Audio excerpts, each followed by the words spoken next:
une anecdote que je vous raconte, mais des choses dans cet esprit-là, les parents d'enfants autistes en vivent à l'appel, parce que on est dans un système français où on ne sait absolument pas ce que c'est réellement que l'autisme.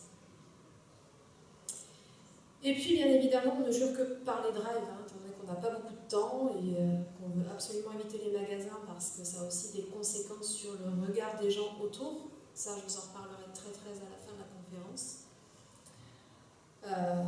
Donc, boulangerie, supermarché, restaurant, tout ce qui peut être fait au drive. En 2012, l'autisme a été déclaré grande cause nationale. Donc, ça a été une très bonne chose pour nous, on était ravis. Et puis à cette occasion, avec Autisme Mayenne, on avait décidé de faire une grande conférence à Laval. Et pour cette conférence, j'avais déjà dans l'idée de partager un petit peu notre quotidien de parents atypiques. Et j'avais fait pour cette conférence une petite vidéo, et je vous la montrerai maintenant.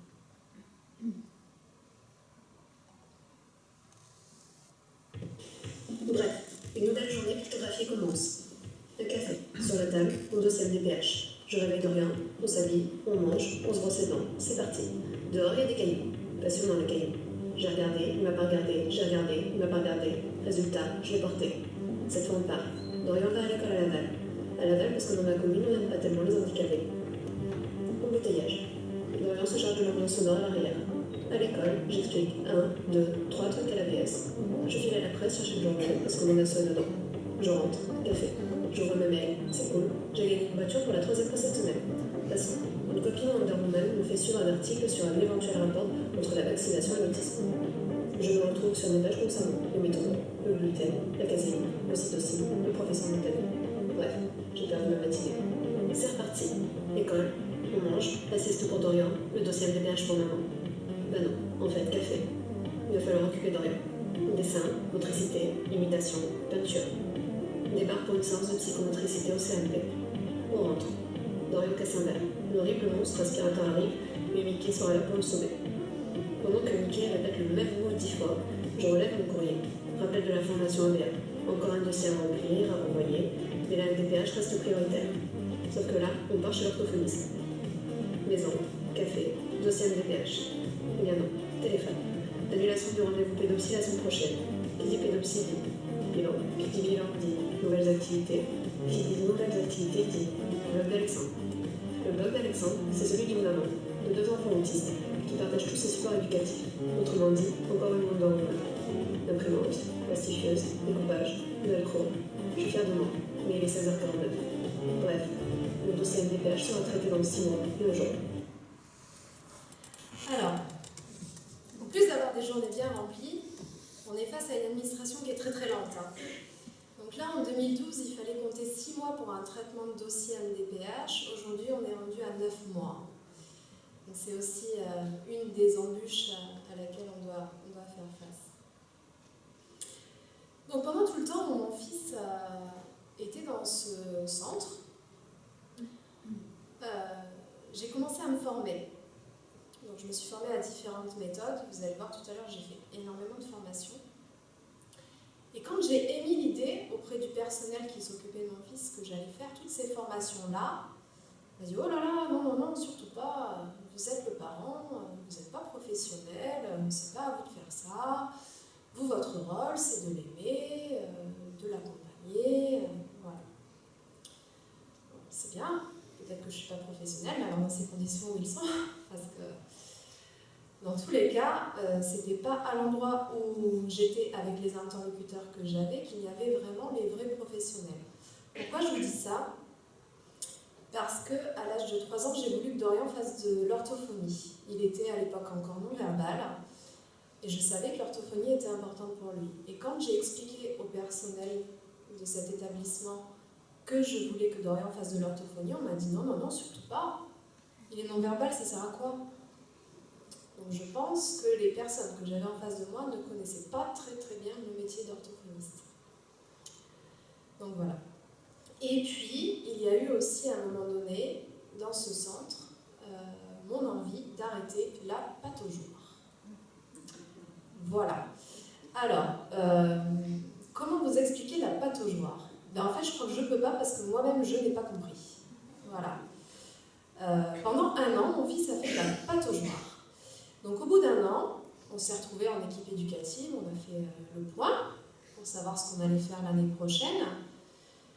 Et là, je demande, ah oui, vous voulez refaire de la pataugeoire l'année prochaine, d'accord? Mais alors, est-ce que vous pouvez me donner un bilan de ce qui a été fait pendant ces séances de pataugeoire pendant 1 an? Quels ont été les objectifs thérapeutiques? En quoi ça l'a aidé au quotidien à aller mieux?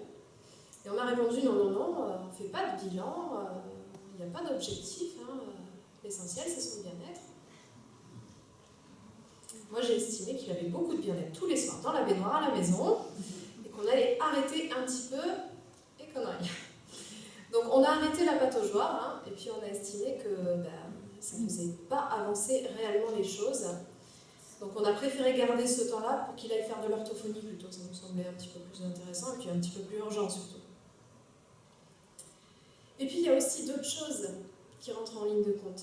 Et je pense que même si il y a des professionnels formés, nous en tant que parents on se doit d'être formés. Pourquoi? Parce que notre enfant passe la plupart du temps à la maison avec nous et que si nous ne sommes pas formés pour l'accompagner, pour l'aider, pour le comprendre, ça risque d'être très très compliqué à gérer au quotidien. Et si on ne veut pas s'épuiser à gérer sans arrêt des troubles du comportement, eh bien, il faut savoir comment faire en sorte qu'il n'y ait pas de troubles du comportement. C'est aussi simple que ça. Et puis il y a aussi autre chose, c'est que parfois on tombe aussi sur des professionnels qui ne sont pas formés, mais qui sont de bonne volonté et qui ont envie de bien faire.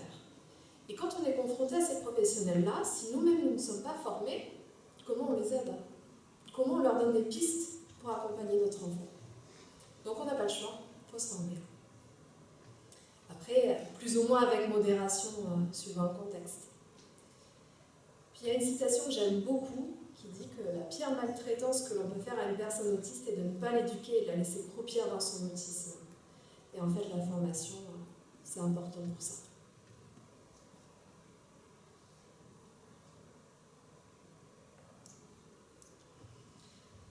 Alors là, je vous ai fait un petit tableau de toutes les formations que j'ai pu faire. Donc entre 2011 et 2016, il y en a eu un paquet quand même, j'en ai fait pas mal. Et j'ai fait beaucoup de formations parce que mardi dernier, on vous a présenté une méthode. On vous a présenté, pour ceux qui étaient là, la méthode ABA. Je n'ai jamais été convaincue, et ça c'est un avis qui m'est personnel, qu'il fallait appliquer une seule et unique méthode, bêtement. Voilà. J'ai toujours pensé que chaque méthode avait des choses importantes, qu'on pouvait retrouver des choses similaires aussi dans certaines méthodes, et que d'être formé finalement à un petit peu toutes nous permettait vraiment d'avoir un bon bagage de formation et de pouvoir accompagner au mieux notre enfant, et puis aussi pouvoir trouver ce qui correspond le mieux à son enfant, parce que tous nos enfants autistes ne sont pas les mêmes, donc on ne peut pas non plus les accompagner de la même manière. Et puis, il y a tellement de domaines où c'est compliqué quand on a un enfant autiste, que ce soit la scolarisation, que ce soit les troubles du comportement, que ce soit le langage, que ce soit la propreté.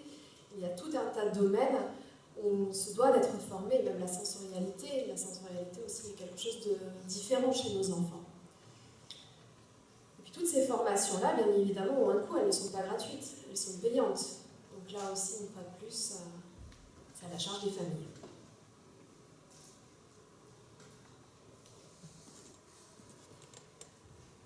Donc une fois qu'on a fait pas mal de formations, donc moi j'ai commencé mon cursus de formation, je le disais tout à l'heure, avant le diagnostic, dès 2011 j'ai commencé mon cursus de formation. Une fois qu'on a fait tout ça, on est en mesure de comprendre. Et comprendre après, ça évite beaucoup de choses, ça évite notamment les comportements inadaptés. Parfois, on voit des enfants autistes se mettre dans des grandes colères, ils vont faire un gros trouble du comportement, ils vont se rouler par terre, ils vont crier, ils vont taper. Et puis on ne va pas savoir ce qu'il en est, pourquoi il se met dans un état pareil alors qu'il ne s'est pas passé quelque chose d'extraordinaire en plus. Et bien finalement, quand on a fait toutes ces formations-là, on arrive à avoir une certaine observation de notre enfant qui nous permet vraiment de comprendre. Et quand on a compris que l'autisme, c'est une pensée logique, eh bien, on a déjà compris beaucoup de choses. Là, je vais vous parler de petits exemples concernant mon fils. Mais vous allez comprendre que sur ces exemples-là, à ce moment-là, mon fils est verbal. C'est-à-dire que ces exemples que je vais vous citer là, ça date d'il y a 6 mois, voire 1 an, donc il était déjà verbal. Donc il a pu m'expliquer sa difficulté. Mais quand un enfant n'est pas en mesure de communiquer, quand il n'est pas en mesure d'exprimer avec des mots ce qui le met en difficulté, c'est là que ça génère une crise et un trouble du comportement. Donc par exemple, Dorian a eu une phase, comme beaucoup d'enfants, où il a adoré les mignons. Donc je lui ai acheté un super gel douche avec plein de mignons dessinés dessus. Et je lui apporte mon gel douche toute fière en me disant tu vas pouvoir te laver avec, sauf qu'il est dans le bain. Et là il me regarde et il me dit je ne peux pas me laver avec le gel douche, je suis au bain. Voilà. Imaginez que l'enfant soit non-verbal. Voilà. Il n'aurait pas été en mesure d'exprimer sa difficulté, et là on aurait eu affaire à un trouble du comportement. C'est pareil pour le cordon bleu. Donc je lui amène un cordon bleu à table et il me répond il n'est pas bleu, il est jaune. Donc faites-le avec un enfant qui est non-verbal, vous lui proposez un cordon bleu, il ne va pas savoir que vous vous attendez à ce qu'il mange, parce que c'est pas bleu ça. Non, c'est jaune. Et puis en dernier exemple, c'est aussi après dans les activités qu'il peut faire au quotidien. Là en l'occurrence, je lui avais acheté un grand poster avec de jolis dessins dessus et plein de stickers à coller. Les stickers représentaient des petits personnages. Et puis il était en train de positionner tous ces petits personnages tout en bas de son poster. Puis au bout d'un moment, il commence à s'agacer en disant il n'y a plus de place, il n'y a plus de place. Je dis mais si, il reste encore plein de place en haut, tu n'as rien rempli, tu as juste mis en bas. Et là, il me répond que s'il colle les stickers en haut, dans le ciel, ils vont tomber. Pensée logique.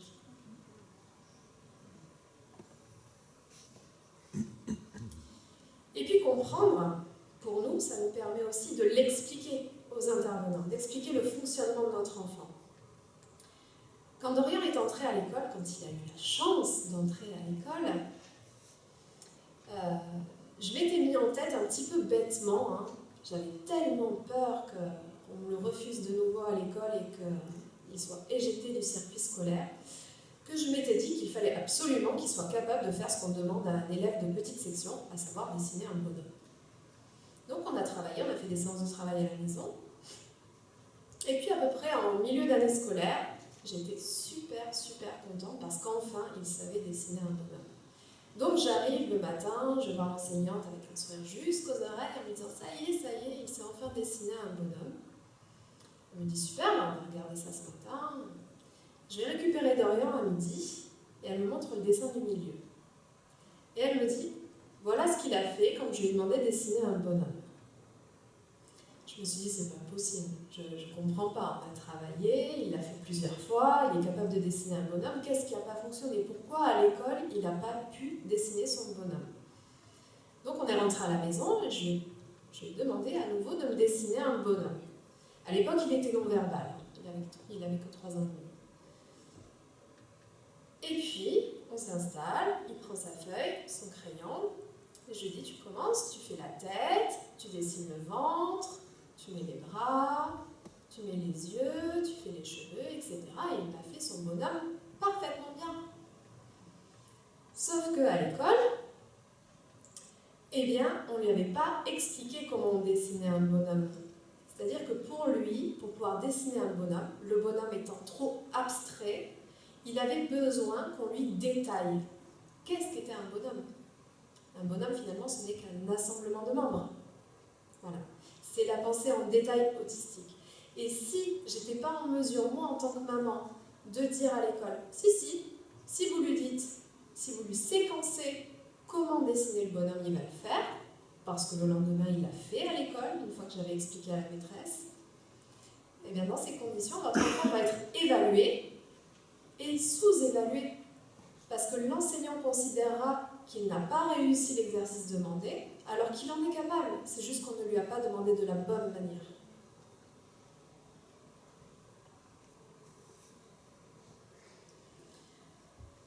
Donc quand on a commencé à travailler à la maison avec Dorian, donc ça fait partie aussi des sacrifices, je pense.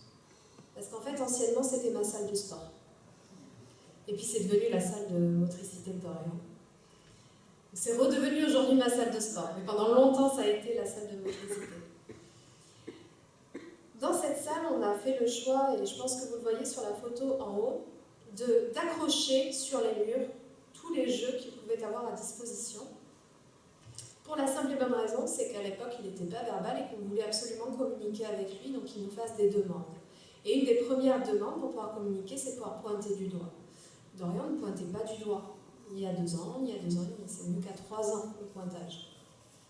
Donc il fallait qu'il puisse demander quelque chose pour l'obtenir, pour être en interaction avec nous. On a passé beaucoup de temps dans cette salle, vous allez voir.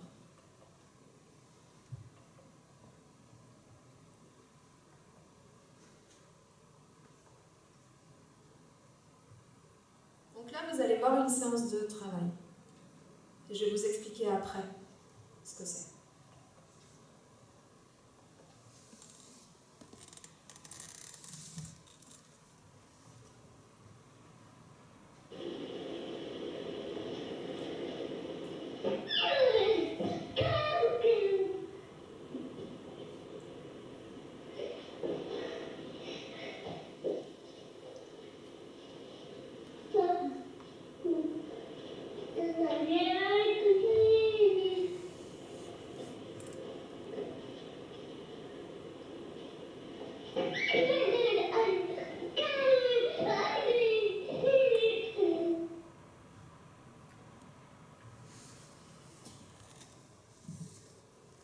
Alors, il faut être très créatif quand on est parent d'enfant autiste. Vous vous demandez peut-être pourquoi il y a une balle accrochée au plafond, au bout d'un élastique, qu'est-ce que c'est que ça? J'ai voulu répondre à une demande de Dorian. C'est-à-dire qu'à l'époque, son père jouait au ping-pong.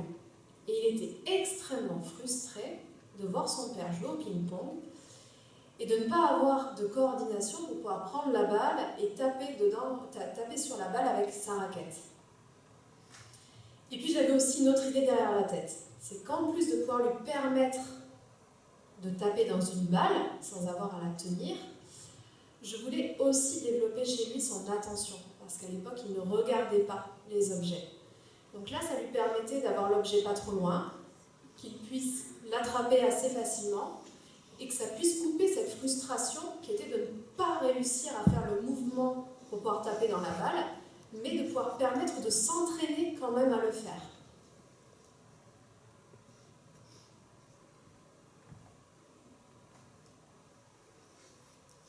Je vous présente une autre vidéo, puis je vous en dis 2 mots aussi après.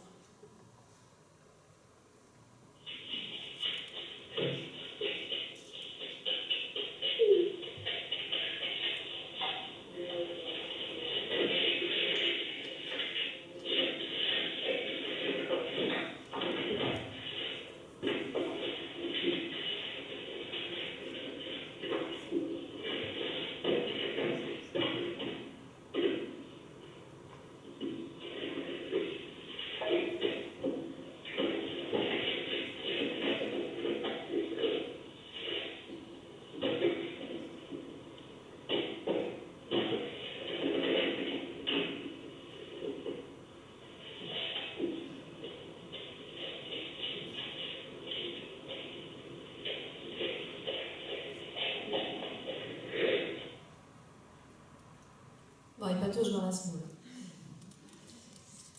Alors, on a fait avec Dorian ce qu'on appelle pratiquer la désensibilisation. Quand il était tout petit, en tout cas quand les premiers signes de l'autisme sont arrivés, on s'est très très vite rendu compte que sensoriellement il y avait des choses qui dysfonctionnaient. En tout cas qui n'étaient pas communes à tout le monde. En l'occurrence, quand il avait les mains sales, il avait des hauts de cœur. Dès qu'il avait de la poussière sur les mains, il avait envie de vomir. Donc sensoriellement, il y a vraiment des choses qui l'agressaient beaucoup. Donc en fait, on lui a appris petit à petit à aller vers ces choses qui étaient compliquées. Donc là, en l'occurrence, c'est la semoule, parce qu'à ce moment-là, on travaillait sur le sable pour qu'on puisse aller à la plage. parce qu'il ne supportait pas de marcher dans le sable, mais il ne supportait pas non plus de marcher dans l'herbe. Enfin, c'était très très compliqué. Puis on a travaillé aussi autour de la pâte à modeler, parce que toutes les choses un peu molles aussi l'écœuraient complètement. Et en fait, ce principe de désensibilisation, c'est d'y aller par petites touches. C'est-à-dire qu'on ne va pas confronter l'enfant directement à la chose qui le met vraiment en difficulté, comme ça d'un bloc. C'est-à-dire qu'on va y aller vraiment par petit à petit. C'est-à-dire que d'abord, il a touché un petit peu de semoule avec les mains. Une autre fois, il a commencé à faire des transvasements. Et puis, là, la dernière fois, il a carrément tout mis par terre, il n'a pas touché dedans. Voilà.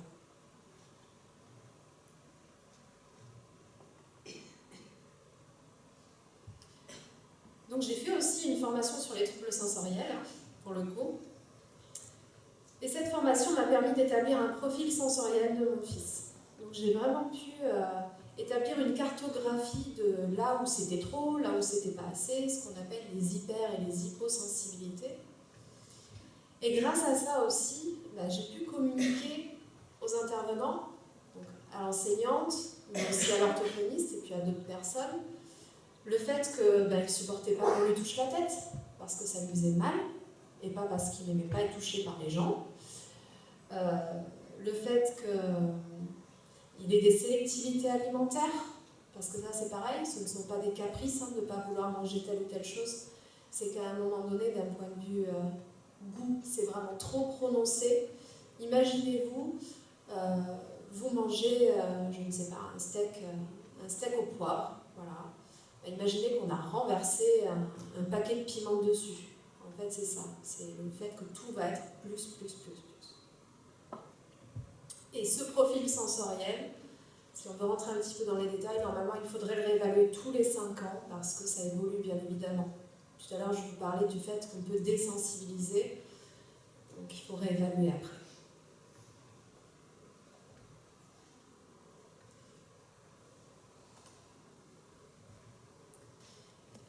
Alors la chose qui me semblait la plus importante, et puis la chose, je pense, qui nous mettait le plus en difficulté avec Dorian, c'était le fait qu'il ne parlait pas. C'était le manque de communication. Au-delà du fait qu'il ne parlait pas d'ailleurs, c'était le fait qu'on ne puisse vraiment pas communiquer avec lui lorsqu'il était tout petit. Donc il a fallu trouver des stratégies, parce que moi il fallait absolument que je puisse communiquer avec mon fils. Je ne pouvais pas le laisser murer dans son silence sans pouvoir demander la moindre chose. Donc on a commencé à travailler avec Dorian les gestes. Alors absolument pas la langue des signes ou Makaton ou n'importe quel autre geste. C'est qu'on a essayé de travailler des gestes pratico-pratiques. Donc déjà le pointage, pour nous c'était le plus important, qu'il puisse pointer ce qu'il voulait. Et puis ce qui nous semblait aussi important, c'était qu'il puisse manifester un oui ou un non à une question fermée. Et pour ça, on lui a appris, parce que c'est pas idée chez un enfant autiste de faire non, oui. Donc il a fallu lui apprendre. Ça a été relativement vite, je crois qu'en 15 jours, il savait nous répondre oui ou non avec la tête. Et pour ça, j'ai pas eu à y passer des séances et des séances entières à table à travailler. Donc ça s'est fait quand même relativement facilement. J'ai opté pour une méthode très simple qui était de lui proposer quelque chose qu'il aimait, quelque chose qu'il n'aimait pas. Donc sur une table, il y avait une assiette avec des haricots verts, que je savais complètement aversif, et une assiette avec des biscuits. Et je lui présentais l'assiette avec les gâteaux, et je lui disais, est-ce que tu veux manger des gâteaux? Oui. Je faisais le geste, et je répétais le geste sur lui, en lui tenant le menton. Et je faisais pareil pour l'assiette de haricots verts, et j'alternais. Au bout d'un moment, il a très bien compris le concept, sauf qu'on a eu un geste un petit peu mécanique pendant quelques semaines, c'est-à-dire qu'il ne faisait pas non, oui, il faisait oui, non. Voilà, puis après ça s'est fluidifié, il n'a plus eu besoin de le faire. Et puis après, sont arrivés les premiers mots. J'ai toujours été convaincue que Dorian parlerait un jour pour la simple et bonne raison qu'il avait déjà parlé. Entre 12 mois et 18 mois, il avait déjà dit quelques mots. Peu, certes, mais il en avait dit. Donc pour moi, c'était certain, un jour il parlerait. Donc je suis partie en formation à BAVB, qui est basée sur la communication et le langage. Et à l'issue de cette formation, j'ai commencé à mettre en place des choses avec mon fils. Et les premiers mots sont arrivés. Donc il a été capable d'effectuer des demandes avec des mots simples, manger, boire, dormir. Et ça a duré un certain temps, c'est-à-dire qu'il est resté longtemps figé là-dessus, en se contentant finalement de peu. C'est-à-dire que pour lui, le fait de demander, d'aller à l'essentiel, juste le mot, ça marchait très bien, donc il n'allait pas se fatiguer plus à essayer de structurer des phrases plus longues. Donc on a décidé de mettre en place un outil de communication alternatif, qui est le PEX, pour l'aider à structurer ses phrases. Donc le PEX, c'est un système d'échange d'images. Et là, cet outil-là nous servait vraiment pour structurer sa phrase, pour la compléter. Il avait tout un classeur dans lequel il y avait toute une banque d'images. Il choisissait les images qu'il voulait, il constituait sa phrase, et une fois que sa phrase était constituée, il la répétait entièrement, donc il faisait l'effort de dire « je veux manger du pain », et comme ça il obtenait son pain. Et donc, cet outil de communication alternatif, on l'a utilisé 6 mois. Après, il n'y en a plus eu besoin.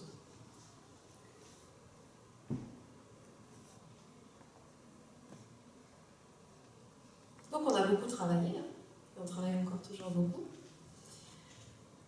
Donc on cherche des supports, parce qu'il en existe beaucoup, des supports adaptés, des supports qui sont très bien, des outils qui coûtent très cher. Et puis on en fabrique aussi pas mal. Ça nous permet de faire des économies, puis ça nous permet aussi de pouvoir varier les supports, parce qu'il en faut beaucoup des supports. Les enfants autistes, particulièrement le mien, ne généralisaient pas. Donc tout ce que l'on apprenait d'une certaine manière, il fallait le réapprendre d'une autre manière, etc. Donc il fallait beaucoup de matériel, donc on en a fabriqué pas mal. Là, c'est son cahier de dessin. Donc sur ce cahier-là, c'est sur ce cahier qu'on a appris à dessiner le bonhomme. Mais avant de savoir dessiner un bonhomme, il fallait déjà savoir dessiner un trait. Faire un trait sur une feuille. Un trait qui va d'un point A à un point B. Déjà ça, on y a passé du temps. Et puis on a fait tout un tas de petits exercices avec des gommettes, comme vous pouvez le voir sur la dernière image, où là le but était de restructurer tout un visage avec les gommettes correspondantes.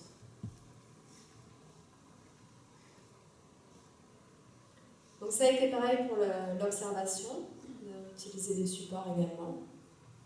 Donc il y en a certains que j'ai trouvés sur des sites internet et puis d'autres que j'ai fabriqués moi-même. Et puis pour les apprentissages des couleurs, les dénombrements, les formes et puis la suite numérique. Et enfin, tout ce qui est outils de compensation. Quand on a un enfant autiste à la maison et que chaque tâche du quotidien est compliquée, il va te laver les mains, il revient, il ne s'est pas lavé les mains, ou alors il a ouvert le robinet et il est parti. Il faut absolument leur permettre d'avoir un minimum d'autonomie. Parce que déjà, nous, on s'épuise, et d'une. Et puis en plus, on va l'abreuver de consignes. Je t'ai dit de te laver les mains, va te laver les mains. On va lui répéter. Lui, ça va l'énerver, il va finir par faire une crise. Donc on met en place des séquentiels visuels. Donc c'est ce que vous pouvez voir. Donc entre l'âge de 3 ans et 5 ans, vous seriez venu chez moi, il y avait des pictos partout. Voilà.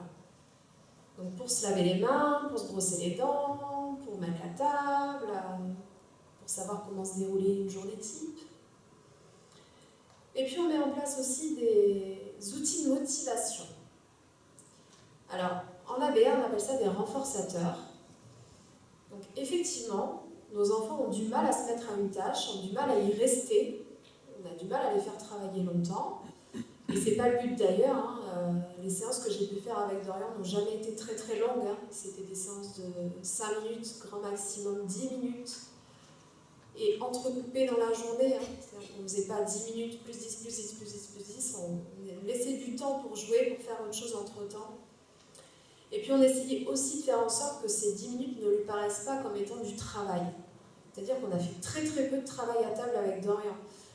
Même si on travaillait sur les petites planches que vous avez vues avant, ben on est par terre dans la chambre au milieu des jouets. On n'est pas assis à table en train de travailler. Non, on joue.